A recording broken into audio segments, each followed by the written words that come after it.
Langsung sapa sejumlah narasumber yang memang sudah hadir di studio dan juga tersambung via Zoom. Di studio sudah ada Bang Mustafa Faruk, juru bicara RK Suswono. Selamat pagi, Bang Faruk. Selamat pagi.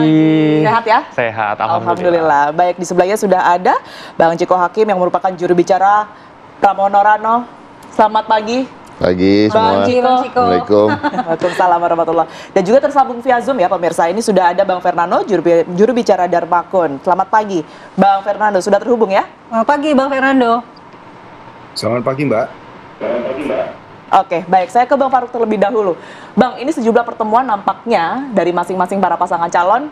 Kalau kita lihat kecuali dari Darmakun ya, ini kan sedang terlihat begitu ya. Kalau kemarin kita tahu bahwa Pak Jokowi juga sempat bertemu dengan Bang RK, kita sekarang manggil ya Bang RK. Ini seperti apa awalannya, kemudian ini suasana kebatinan yang terjadi pada saat itu seperti apa? Pas ketemu Jokowi? Ya, dua pekan yang lalu ya kurang lebih. Ya, baik ya. Pasti kami sebagai paslon ingin mendapatkan wejangan, ingin mendapatkan ya bahasa anak pesantrennya itu ngalap berkah ya kepada pendahulu-pendahulunya, kepada senior-senior baik itu di politik dan para tokoh bangsa kami ya. Kita berkunjung ke Pak JK, kita berkunjung ke Pak Jokowi, kita berkunjung juga ke Pak Prabowo ya. Waktu itu makan di restoran dekat sini. Juga berkunjung ke gubernur-gubernur sebelumnya, ke Bang Yos juga pernah, ke Bang Foke, ke Wakil Gubernur juga Bang Nara ya, Nakhrawi Ramli. Artinya apa? Semua kegiatan ini kita lakukan pertama dalam rangka bersilaturahmi.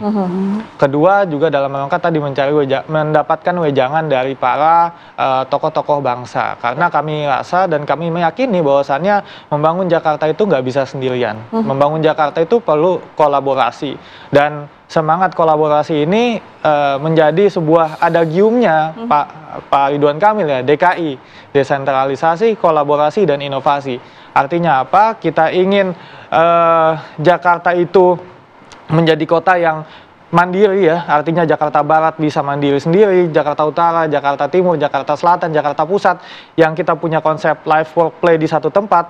Walaupun itu bukan berarti membatasi pergerakan ya, tapi paling tidak itu niatnya ingin mengurangi pergerakan. Kemudian juga kolaborasi, kita ada program 200 juta per RW, kita punya program juga itu artinya kita ingin berkolaborasi dengan masyarakat. Dan beberapa hari lalu saya menemani Pak Ridwan Kamil ya berdiskusi mengenai masalah polusi di Jakarta. Ya beliau menyampaikan bahwasannya kita harus berkolaborasi dengan masyarakat dan juga dengan semua stakeholder pemangku kepentingan yang ada di Jakarta. Bahkan ya Jakarta sebagai kota global ya kita juga harus gaul lah dengan semua di internasional. Berarti Bang Faruk ingin menjelaskan bahwa sudah ada nih disiapkan program-program untuk masyarakat Jakarta dari kubu Bang RK Suswono ini. Tapi yang menjadi catatan kami adalah kemarin di kampanye akbarnya pun Bang RK sudah mengklaim bahwa ia mendapatkan dukungan dari Presiden Prabowo Subianto, kemudian dari mantan Presiden Jokowi. Lalu apakah endorsement dari kedua tokoh besar ini akan mempengaruhi elektabilitas selain daripada program-program yang telah dicanangkan tadi? Begitu juga dengan Bang Ciko Hakim yang kemarin juga sudah dinyatakan didukung oleh Anies Baswedan. Apakah endorsement dari tokoh-tokoh besar ini nantinya bisa berpengaruh terhadap elektabilitas politik, elektabilitas daripada para paslon? Kita ketahui bahwa pemilih Jakarta ini termasuk pemilih-pemilih yang kritis, yang tidak hanya percaya pada simbol-simbol politik seperti itu, tapi juga pada visi misi dan program paslon. Bagaimana, Bang Faruk? Ya, makanya saya sampaikan tadi, kita itu bertemu dengan tokoh-tokoh itu pertama niatnya silaturahmi, ya dapat wejangan, ngalap berkah lah bahasanya. Baru kemudian apakah itu akan ada endorsement, akan ada bahasanya kotel effect ya kalau di pileg kemarin, itu nomor 2 menurut kami. Tapi apakah penting bertemu Pak Prabowo bertemu dengan Pak Jokowi? Penting ya, Pak Jokowi sebagai presiden 10 tahun dan juga punya pengalaman sebagai gubernur di Jakarta, kami rasa beliau punya pandangan bagaimana membangun Jakarta. Dan juga Pak Prabowo ya, yang kita harus ingat dulu mengusung Pak Jokowi sebagai gubernur Jakarta, mengusung kemudian Pak Anies di Jakarta, dan juga sekarang sebagai presiden Indonesia. Tentu beliau punya harapan-harapan, punya gagasan-gagasan juga yang mungkin dititipkan kepada Pak Ridwan Kamil dan Pak Suswono seperti itu. Oke, nah kita bergeser ke Bang Ciko nih. Bang, yang paling baru soalnya pertemuannya ya. Kalau tadi disebutkan pertemuan antara Pak Jokowi dengan pasangan RK Suswono ini untuk silaturahmi, meminta wejangan begitu ya. Bagaimana dengan pertemuan dengan Pak Anies Baswedan kemarin dengan paslon Anda? Jadi gini, kalau terkait dengan hubungan Mas Pram ya dan Bang Dul, khususnya Mas Pram lah sebagai calon gubernur kami, itu dengan para elit di Indonesia ini tak terbantahkan ada beliau punya hubungan-hubungan yang dekat. Dan hubungannya ini bukan sekedar karena masuk politik dan lain-lain. Kalau hubungan dengan Mas Anies misalnya, Mas Anies itu bersama Mas Pram itu waktu di tol, Bupati Kediri lahir, yang nungguin tuh Mas Anies sama Mas Pram gitu. Jadi memang punya hubungan yang sekian puluh tahun lalu sudah terjalin dan hubungan yang dekat gitu. Kalau Mas Pram dengan Pak Jokowi ya paling bisa nggak terbantahkan karena 10 tahun menjadi Menseskap. Seskap ini kan cuma beda berapa senti dari presiden sehari-harinya gitu selama 10 tahun terakhir. Dan dengan Pak Prabowo pun hubungannya baik, terbukti ketika sebelum kontestasi ini dimulai Pak Prabowo bertemu dengan Mas Pram di sela-sela pertemuan dengan para calon menteri, calon kepala badan di rumahnya Pak Prabowo. Tapi kalau bicara soal dukungan Pak Prabowo maupun Pak Jokowi, saya rasa masyarakat juga seharusnya sudah tahu, tidak harus ada pertemuan Kang Emil dengan mereka, bahwa memang kan didukung oleh Gerindra, Kang Emil, ya kan, didukung oleh Pak Bahlil dari Golkar, karena Kang RK ini kan juga orang Golkar, ya kan, terus tentunya didukung oleh Pak Jokowi, kira-kira begitulah, karena kan sebelum putusan MK itu kan memang sepertinya Kang Emil akan mulus melenggang, maju dan menang, ya kan, melawan calon dari independen, tapi ternyata ada putusan MK, ya kan, kemudian ada Mas Pram. Nah, jadi intinya bagi kami endorsement itu penting. Sebenarnya sama aja sama Faruk. Endorsement itu penting dari para elit, endorsement penting, wejangan penting, masukan-masukan itu penting. Tapi yang paling penting itu kan suara di kantong-kantong masyarakat. Mana memang keluh kesahnya ada di masyarakat, ya kan. Tokoh-tokoh seperti Pak Prabowo, Pak Jokowi, sekalipun Pak Anies itu kan nggak perlu KJP, ya kan, nggak perlu kartu lansia, ya kan, nggak perlu bansos dan lain-lain. Artinya mereka mungkin bisa memberikan pandangan, titipan terkait dengan program-program yang pernah dilaksanakan di Jakarta. Kalau mereka adalah mantan gubernur, misalnya Pak Anies itu kemarin selain juga memang mendoakan Mas Pram dan Bang Dul untuk meraih hasil yang terbaik di pilkada ini, juga menitipkan warga masyarakat yang menjadi binaan beliau, karena beliau kita tahu dekat dan punya keberpihakan pada masyarakat kecil, khususnya kaum miskin kota dan lain-lain, dan juga menitipkan legasi-legasi beliau yang supaya di-maintain, supaya dirawat seperti JIS, supaya juga disempurnakan, kan JIS ini aksesnya, infrastruktur akses jalannya bisa lebih diperbaiki lagi, dan itu dititipkan kepada Mas Pram. Jadi hal-hal seperti ini saya rasa biasa, dan mungkin ya masyarakat yang menilai aja gitu apakah dukungan itu penting apa enggak. Karena saya setuju bahwa masyarakat Jakarta ini lebih mengedepankan gagasan dan juga hal-hal yang sifatnya substantif. Jadi endorsement itu complementary lah sifatnya, jadi pelengkap aja. Iya, tapi Bang Ciko, apakah yakin bahwa pertemuan ini hanya berisi wejangan dan juga silaturahmi, bukan untuk mungkin ingin mengambil suara loyalis dari Anies Baswedan yang sebelumnya kita ketahui sebagai Gubernur DKI Jakarta, dia cukup populer di masyarakat Jakarta, Bang? Ingin atau tidak, yang paling tahu kan yang pergi ketemu, saya kebetulan nggak ikut, ya, dan saya nggak ikut mendengar pembicaraan itu. Tetapi yang pasti kalau terkait dengan Pak Anies dan teman-teman anak abah dalam tanda kutip ya, sejak awal sebelum pertemuan ini pun sudah 70% timnya pendukung Pak Anies di Pilpres kemarin berada dalam tim kami, baik itu secara resmi atau sebagai bagian dari relawan. Nah, sekarang setelah pertemuan ya kami mendapat kabar memang makin banyak gitu, jadi kira-kira hampir 100%, dan besok mungkin akan ada kejutan lah di arena debat maupun di acara-acara debat di TV, nanti tunggu aja.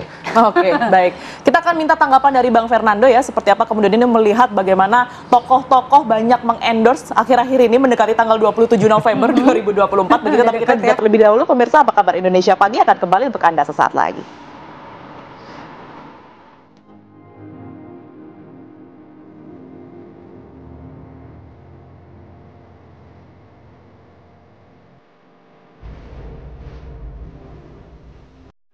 Anda kembali di Apa Kabar Indonesia Pagi, pemirsa, dan saya akan langsung ke Bang Fernando, juru bicara Dharma Pokrekun Wardana.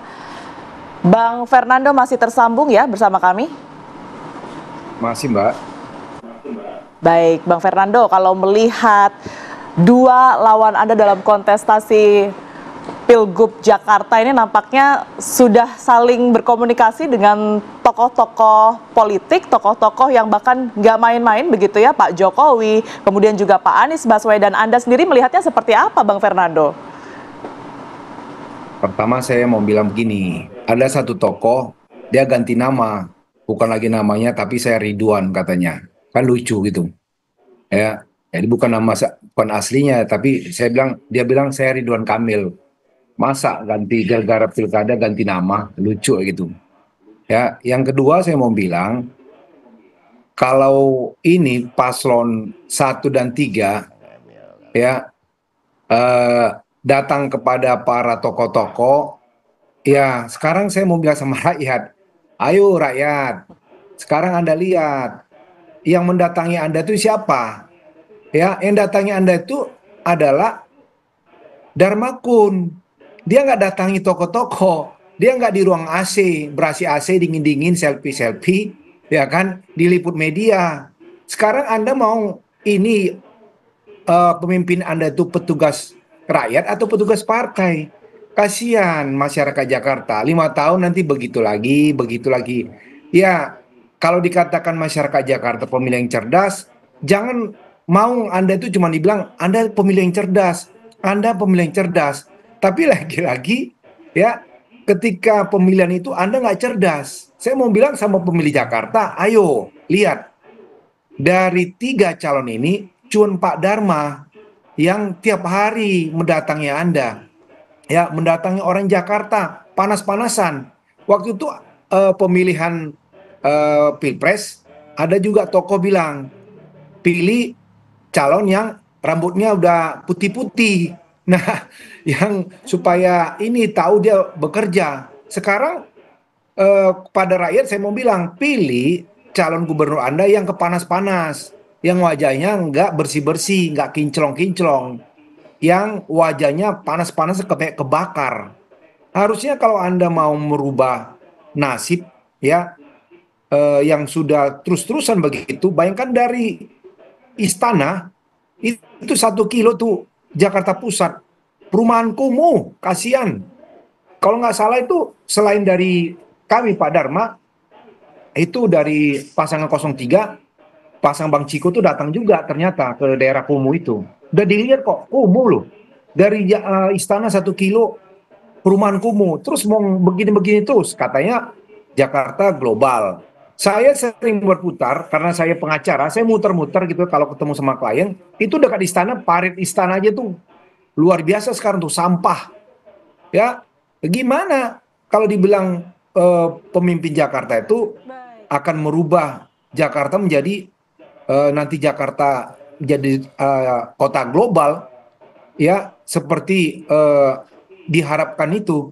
Kalau pemimpinnya hanya datang ke sana minta dukungan, bukan datang kepada rakyat, aduh, lagi-lagi kita sih hanya tersenyum, tersipu-sipu saja. Lihatlah Pak Dharma tuh, datang ke apa? Ke masyarakat, langsung mendatangi satu persatu, memeluk mereka. Nggak ada yang diliput media. Kasihan, mungkin itu dulu yang mau saya sampaikan. Terima kasih, Mbak Tiara.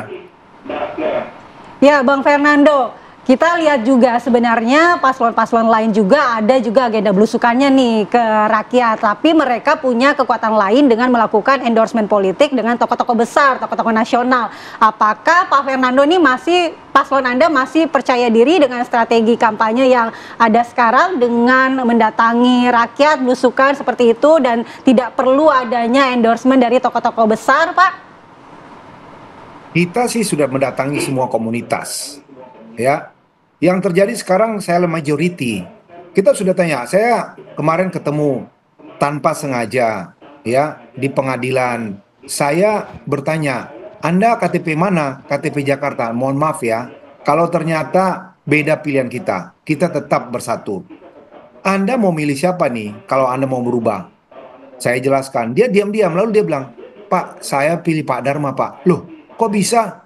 Kelihatan begitu, wajah Bapak bersih segala macam. Saya melihat dari yang 3 ini cuma dia yang ke bawah katanya. Nah, ini saya majority, kita lihat nanti.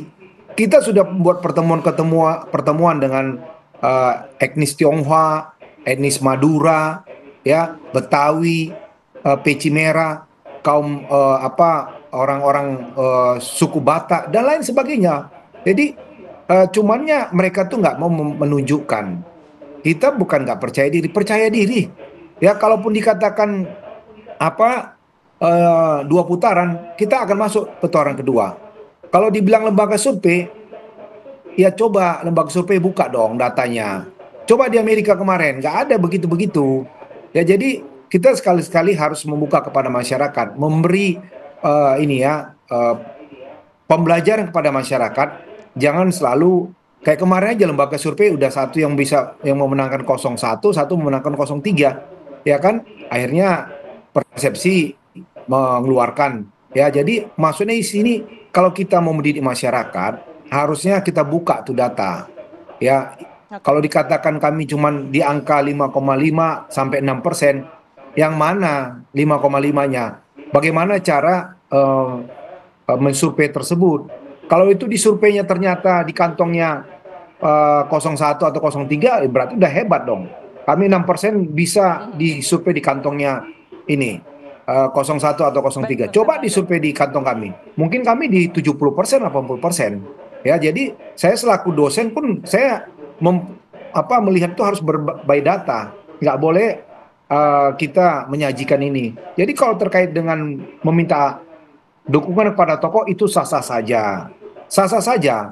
Kita kan harus bekerja kepada para mantan-mantan gubernur. Cuman lagi-lagi kalau kami calon gubernur datang ke masyarakat, nggak perlu datang ke tokoh-tokoh, biar dia panas-panasan, biar dia tahu ketika nanti dia jadi gubernur, rakyat datang dia bukakan, ya, dia buka pintu, nggak perlu nanti melalui Syanu, itu.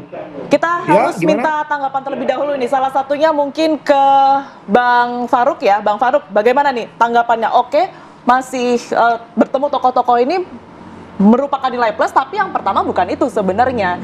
Kita harus turun ke jalan, mengetahui apa permasalahan masyarakat, belanja masalah gitu ya. Tanggapan Anda seperti apa? Ya, warga Jakarta itu ada 10 juta lebih. Nggak mungkin Pak Ridwan Kamil, Pak Susono nemuin semuanya satu-satu. Gimana caranya dengan jangka waktu 2 bulan itu bertemu satu-satu gitu kan? Itu nggak mungkin. Makanya ada pengumpulan massa di satu titik ditemuin dengan Pak Ridwan Kamil, dengan Pak Susono, dan kemudian kan yang paling penting ini namanya tim sukses. Artinya bukan cuma Pak Ridwan Kamil dan Pak Susono yang bekerja, tapi ada tim gitu kan, ada partai-partai, ada relawan-relawan, ada komunitas-komunitas dan lain-lain yang itu setiap hari juga belusukan, tiap hari door to door, ke gang-gang, ke semua masyarakat itu kita temui semua satu-satu. Saya juga pernah turun misalkan ke salah satu daerah di Ciracas, ya kita salamin semua satu-satu. Tapi apakah paslon nggak ngelakuin itu? Melakukan itu juga. Nah, tapi kan ada misalkan kalau ketemu dengan tokoh-tokoh itu juga jadi bab yang penting, yang mana yang bisa menemui tokoh itu ya tokoh paslonnya, hanya paslonnya itu sendiri gitu. Artinya nggak bisa diwakilkan. Masa ketemu Pak Jokowi diwakilkan oleh siapa gitu kan? Itu kan kurang elok juga. Nah, artinya menurut kami ya nggak perlu dibenturin dan tidak perlu dinegasikan juga pertemuan dengan masyarakat, karena kita ini kerjanya kerja tim, nggak hanya Pak Ridwan Kamil dan Pak Susono yang gerak semua jalan sendirian. Silahkan. Tapi kalau Anda berbicara mengenai tim ses begitu ya, ini kerja tim ses, apakah ini juga karena tim ses membaca bahwa elektabilitas dari paslon ini kurang begitu dengan belusukan ke jalan-jalan sehingga perlu adanya endorsement dari tokoh tersebut? Ya, begini. Kan kita perlu melihat juga, ada satu orang itu dipercaya oleh banyak orang. Misalkan tokoh agama aja. Kita datang ke salah satu tokoh agama, beliau mengendorse, oke ini pilihan saya. Dan itu masyarakat ikut dengan pilihan tokohnya tersebut. Itu salah satu contoh. Artinya apa? Kita juga harus memahami bagaimana psikologis masyarakat. Dia akan memilih sebagaimana apa yang dipilih oleh orang yang dia percayai. Seperti itu. Misalkan paling gampang aja. Anak-anak Gen Z, milenial, mereka nggak ngerti politik, misalkan buat yang nggak ngerti ya, nggak memahami politik, tidak ya bosan lah dengan politik, dia akan ngikut apa yang ibunya suruh pilih. Itu misalkan salah satu contohnya. Artinya apa? Ya endorsement dari berbagai macam pihak itu penting, dan buat semua paslon perlu endorsement dari berbagai macam pihak. Karena apa? Karena kita butuh suara seluruh warga Jakarta, bukan cuman tokoh doang, bukan cuman masyarakat aja gitu ya, tapi semuanya ya kita butuhkan. Namanya mau menang pasti ingin mendapatkan suara sebesar-besarnya dengan cara yang baik ya tentu ya, bukan dengan cara black campaign, apalagi money politics dan lain-lain. Tapi yang paling penting adalah ya kita butuh suara warga Jakarta. Bagaimana cara mendapatkannya? Ya kita gerak berdasarkan aturan hukum yang berlaku, kita lakukan apa yang diperbolehkan. Ya salah satunya minta endorsement dengan tokoh-tokoh publik, ya itu kan suatu hal yang normal untuk dilakukan di ya periode politik manapun lah. Mungkin. Kita ke Bang Ciko, apakah Yes. Anda sependapat dengan Bang Farouk bahwa endorsement itu penting sekalipun kita juga sudah menemui masyarakat begitu? Semuanya Apalagi penting, elektabilitasnya semuanya. udah naik nih Bang Ciko nih. Semuanya penting, tapi kan itu tadi kita kalau bicara soal elektabilitas ya, jadi untuk bisa menyangkal apa yang disampaikan Nando tadi, artinya elektabilitas Mas Pram dan Bang Dul yang melejit, yang tren kenaikannya sangat konsisten, dibuktikan oleh hasil-hasil survei dari berbagai lembaga survei, itu kan karena turun ke masyarakat. Artinya apa? Menurut data Bawaslu sekalipun, memang pasangan calon Pramono Anung, Rano Karno, Sidul ini adalah pasangan calon yang paling intens, paling masif gerakannya di bawah, turun ke masyarakat. Mas Pram dan Bang Dul itu bisa sampai 10 dan 11 titik per masing-masing mereka, karena mereka berpisah dalam berkampanye supaya bisa menjangkau sebanyak daerah. Begitu juga timnya, saya sendiri selain muncul di udara juga di darat gitu, sehari 3-4 gitu. Jadi artinya memang kita melakukan apa yang dibilang belanja masalah, bicara soal mensosialisasikan program dan bicara langsung dengan masyarakat. Tapi kan kemudian tadi disampaikan juga oleh Farouk, saya setuju, ada jutaan warga Jakarta, kalau warganya ada 12 juta, yang pemilihnya sekian juta, ya kan, nggak bisa juga kita sampai ke rumah-rumah mereka semua satu persatu atau bersalaman satu persatu dengan semua warga. Tetapi pada prinsipnya, nah itu tadi, bahwa endorsement memang kadang-kadang tokoh atau orang, nggak harus tokoh lah, misalnya saya mendekati Farouk misalnya, Farouk kan punya keluarga gitu ya, jadi saya nggak harus ketemu keluarganya satu persatu gitu, mungkin dia bisa menyampaikan gitu, pilih Mas Pram Bang Dul ya gitu, kira-kira gitu ya Ruk ya, jangan lupa Ruk. Jadi prinsipnya seperti itu gitu. Tapi endorsement tentu penting, kita ucap syukur tentunya, alhamdulillah, tapi kembali lagi suara itu ada di kantong-kantong masyarakat dan kita harus tunduk. Bang Ciko, kita juga ingin tahu, karena kan yang di endorsement ini tokoh-tokoh yang ditemui oleh RK dan juga Pram ini adalah rival pada saat Pilpres, dan saat ini juga mempertajam rivalnya nih di Pilkada Jakarta. Siapa karena Mas Pram ketemu Mas Anies, kemudian ini RK dukungannya Pak Jokowi dan Pak Prabowo. Nah, kita mau lihat bagaimana nanti sebenarnya, apakah program-programnya ini mau melanjutkan dari atau ada kontrak-kontrak tertentu ya dengan kedua tokoh itu. Kita akan tanyakan, namun kita harus jeda terlebih dahulu. Usai jeda kita kembali dengan perbincangan di Apa Kabar Indonesia Pagi.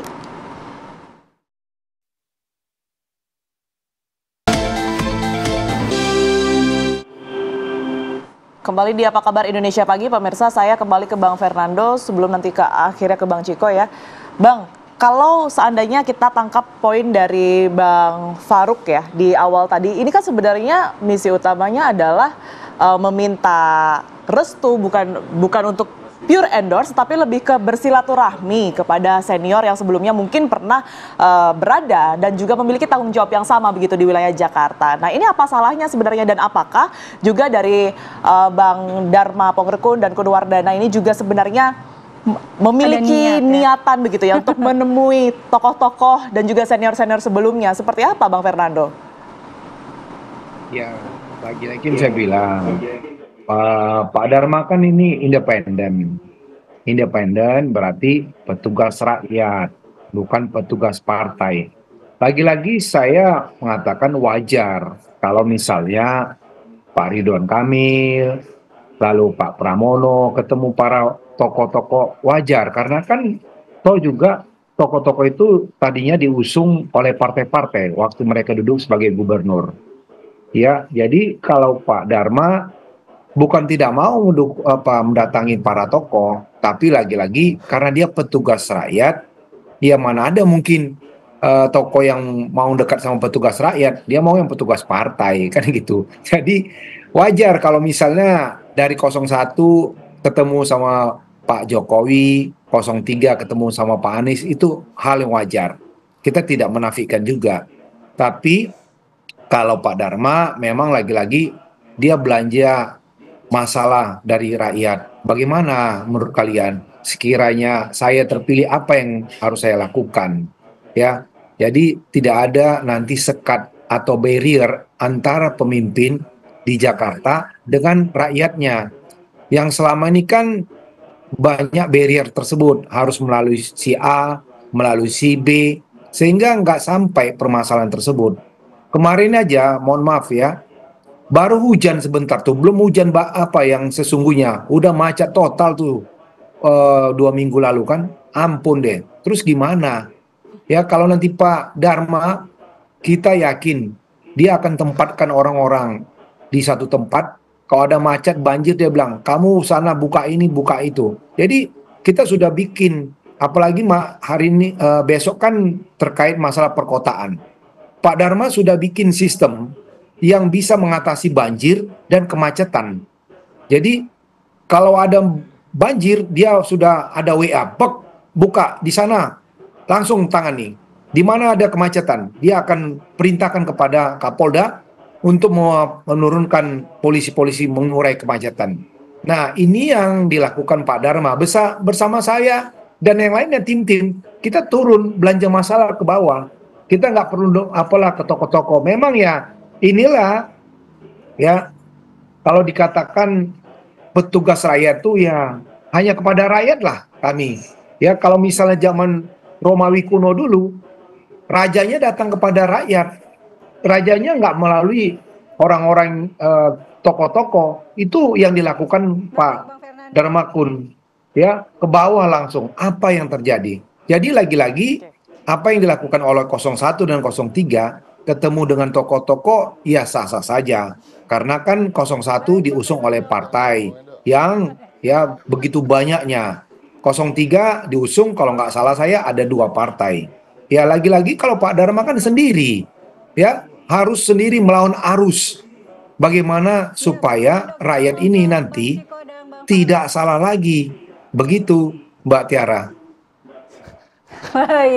Baik Bang Fernando, berarti menurut Anda harus ada program yang jelas untuk tata kota Jakarta, harus kerjanya nyata, bukan hanya bertemu dengan tokoh-tokoh, tapi lebih realistis untuk berdampak langsung kepada masyarakat Jakarta. Kita ke Bang Ciko, tadi sempat terputus, sekaligus menanggapi dari pernyataan Bang Fernando. Macetnya Jakarta tuh. Iya Bang, kita ke Bang Ciko dulu Bang Fernando. Kita berikan kesempatan ke Bang Ciko ya Bang. Iya, bagaimana Anda menanggapi Bang Fernando yang mengatakan bahwa perlu realita nih untuk berdampak langsung kepada masyarakat, kinerja dan program-program yang ditawarkan. Lalu bagaimana juga pasangan Pram Rano ini memastikan bahwa dia tidak menjadi perpanjangan tangan dari Anies Baswedan setelah pertemuan kemarin. Juga dengan Bang RK Suswono tidak di bawah bayang-bayang Pak Jokowi setelah dapat dukungan dari Pak Jokowi.